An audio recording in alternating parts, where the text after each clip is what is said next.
Star Wars 7x7 episode 3032. So it's time for a Scoundrel Business episode finally. The very first ratings for the Andor series have been released by Nielsen. The numbers tell us a story that isn't quite complete, but let's see what we can glean from it so far. Punch it.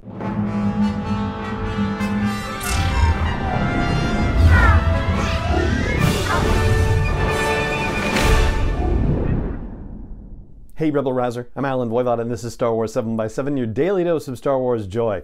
And thank you so much for joining me for it. So if you haven't been around for one of these episodes, they're generally either Jedi Business episodes or Scoundrel Business episodes, because that's actually how well things have worked out. When it was the Skywalker Saga movies, it was Jedi Business stuff, and with the Obi-Wan Kenobi series, it was Jedi Business, because that was inspired, of course, by Anakin Skywalker's line in Attack of the Clones, Jedi Business, right? And then for Rogue One and then Solo: A Star Wars Story, we adapted it to be Scoundrel Business, and similar with the Book of Boba Fett. We didn't do it for The Mandalorian, but we're going to do it eventually. And now for the Andor series, it is Scoundrel Business once again. Now, as we all know, the Andor series debuted with 3 episodes, 123 minutes of storytelling time, feature-length movie basically, and it debuted on the Nielsen rankings in the original series at number 6 with 624 million minutes viewed. That's still enormous. However, the fact that it's in 6th place for its debut is a little bit concerning, just if taken in isolation.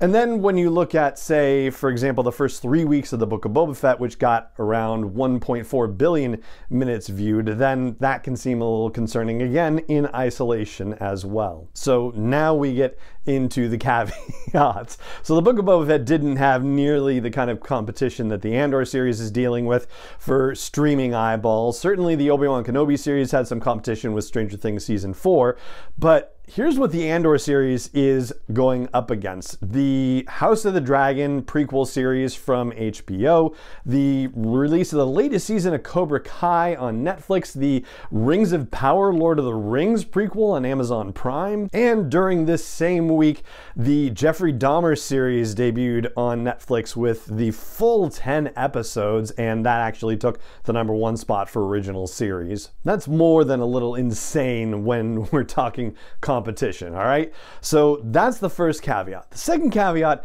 has to do with what the Andor series offers in comparison to the previous Star Wars series that came before it. First of all, I've said it before and I'll say it again.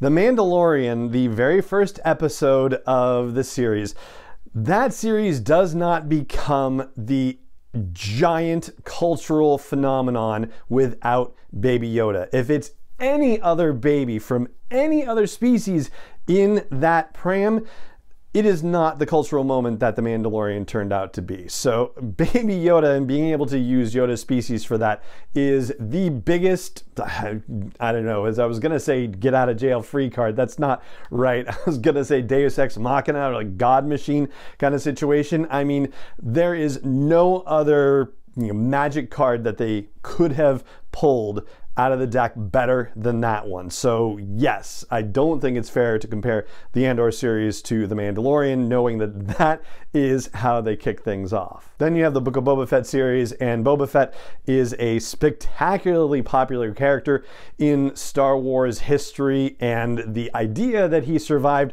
the Sarlacc pit was presented to us, of course, in The Mandalorian series, and this one dealt with his comeback and decision to take over Jabba's crime empire. So naturally there was going to be a lot of interest in his character, how he developed. There's been a lot of warmth over Temuera Morrison returning to the franchise. With 40 years of character interest in Boba Fett and 20 years of actor interest in Temuera Morrison, yeah, there's definitely a lot of goodwill there. And then, of course, you have the Obi-Wan Kenobi series, which featured Ewan McGregor returning to the role and featured Hayden Christensen returning to the role of Darth Vader, promising a rematch between Obi-Wan Kenobi and Darth Vader. I mean, when you look at these 3 things, right? You look at them pulling Baby Yoda out of a hat, you look at a beloved and fan favorite character, and you look at an epic duel between compelling characters.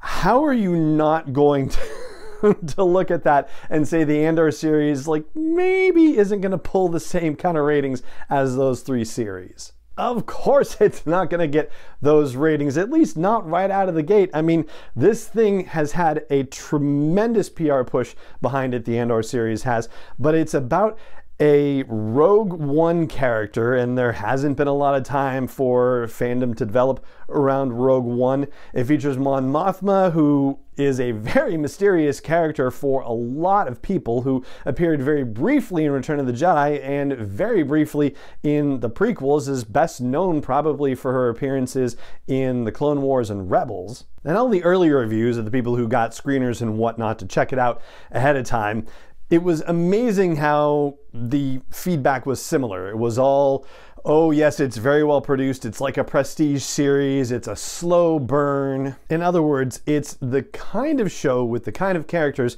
that is really more pitched to a core Star Wars audience. It doesn't necessarily have the general audience crossover appeal that a series like The Mandalorian did, like the Book of Boba Fett did, and like the Obi-Wan Kenobi series did. So basically, I feel great about 624 million minutes viewed for those first 3 episodes of Andor in the 5 days that it came out. Like, that seems fine to me.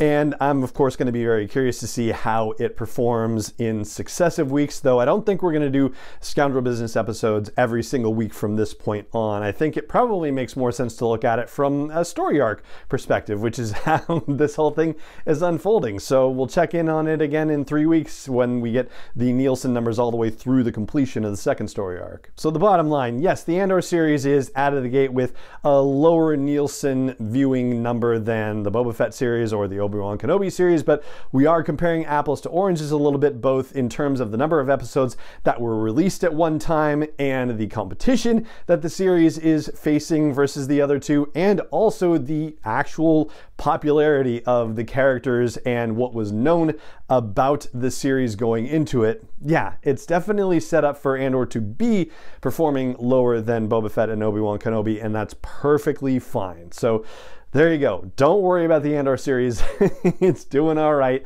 And that right there is going to do it for this episode of the podcast. It just remains for me to say thank you so much for joining me for it as always, and may the Force be with you wherever in the world you may be. 7x7 is not endorsed or sponsored yet by Lucasfilm Limited, Disney, or 20th Century Fox, and is intended for entertainment and information purposes only. Star Wars, the Star Wars logo, all names and pictures of Star Wars characters, vehicles, and any other Star Wars related items are registered trademarks and/or copyrights of Lucasfilm Limited, or their respective trademark and copyright holders. May the Force be with them. All original content is copyright 2021 by Star Wars 7x7. We hope you love it.